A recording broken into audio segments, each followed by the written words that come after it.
आउनुहोस् हामी लुका 2को 22 र 23 लाई हामी सँगै पढ्नेछौँ। 22 र 23 लाई 22 र 23 मा के लेखेको छ भने मोसाको व्यवस्था अनुसार तिनीहरूको शुद्ध हुने समय पूरा भएपछि तिनीहरूले उहाँलाई परमप्रभुको सामने समर्पण गर्न यरुशलेममा ल्याए। 23 ले भन्छ जस्तो परमप्रभुको व्यवस्थामा लेखिएको छ पहिले जन्मेको हरेक चेतो चाहिँ परमेश्वरको निम्ति पवित्र कहलाइनेछ। हामी सबैको आमेन। परमेश्वरको व्यवस्था अनुसार यहुदीहरूलाई दिएको व्यवस्था अनुसार व्यवस्था बमोजिम चाहिँ हामी यहाँ के देख्छौँ भने मोसाको व्यवस्था अनुसार जब मोसाको हातमा 10 आज्ञा दियो, व्यवस्थाको पुस्तकहरू व्यवस्थाहरू दियो, नियमहरू दियो, अनि त्यहाँनिर हामी के देख्छौँ भने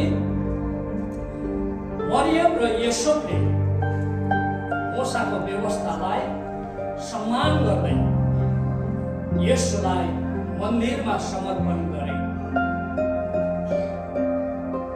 मरियम र योसेफले मोसाको व्यवस्थालाई, किनभने उनीहरू चाहिँ व्यवस्थाको अधीनमा थिए, अनि त्यो व्यवस्थालाई पालन गर्दै उनीहरूले येशू ख्रीष्टलाई मन्दिरमा लिएर आए अनि त्यो समर्पण गर्नका निम्ति। अनि हामी यहाँनिर देख्छौँ पहिले जन्मिने छोराहरू परमप्रभुको लागि पवित्र मानिन्थ्यो।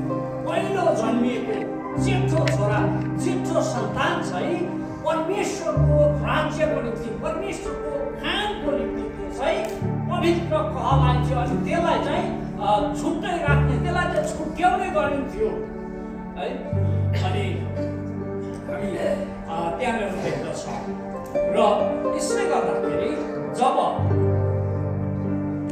परमेश्वरको लागि उनीहरूले छुट्याउने गर्थे, येशू बाल्यकालदेखि नै परमेश्वरको लागि समर्पित हुनुहुन्थ्यो। ख्रीष्ट येशू पनि बाल्यकालदेखि नै चाहिँ परमेश्वरको लागि छुट्याइएको, समर्पित, परमेश्वरको लागि, परमेश्वरको कामको लागि, मानिसहरूको छुटकाराको लागि उहाँ पनि छुट्याइएको व्यक्ति हुनुहुन्थ्यो, जसको कारणले आज तपाईँ र मैले पनि ख्रीष्ट येशूमा उद्धार पाएका छौँ। हालेलुया। आउनुहोस् हामी नानीको लागि प्रार्थना गरौँ। कायाको निम्ति हामी परमेश्वरलाई धन्यवाद दिन्छौँ। ख्रीष्ट अनि कोपिलालाई परमेश्वरले दिनुभएको यो सुन्दर छोरीको निम्ति हामी परमेश्वरसँग प्रार्थना गर्नेछौँ। आउनुहोस् हामी यो समय प्रार्थना गरौँ। प्रभु हामी तपाईँलाई धन्यवाद दिन्छौँ, विशेष गरिकन यो समय कायालाई तपाईँ प्रभुले ख्रीष्ट कोपिलाको हातमा दिनुभएको छ। अनि जसरी तपाईँको आशा भरोसा, तपाईँको कमिटमेन्टलाई पुरा गर्ने सिमोनले भनेका छन्। उनले जब आफ्नो हातमा ख्रीष्ट येशूलाई आफ्नो बाहुलीमा लिए अनि उनले परमेश्वरलाई धन्यवाद दिएका छन्। प्रभु आज हामी तपाईँलाई धन्यवाद दिन्छौँ कायालाई ख्रीष्ट र कोपिलाको निम्ति यो पहिलो सन्तान तपाईँ प्रभुले दिनुभएको लागि हामी तपाईँलाई धन्यवाद दिन्छौँ। उसको जीवनमा कति 6 अध्याय 24, 25, 26 पदलाई उसको जीवनमा हामी विशेष गरी घोषणा गर्छौँ। प्रभु तपाईँबाट आउने आशिषहरू, तपाईँबाट आउने प्रोटेक्सनहरू हामी यस गरी कायाको जीवनमा पाउँछौँ।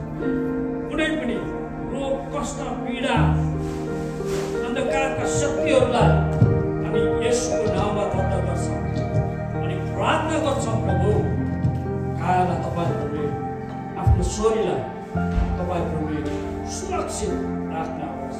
जसरी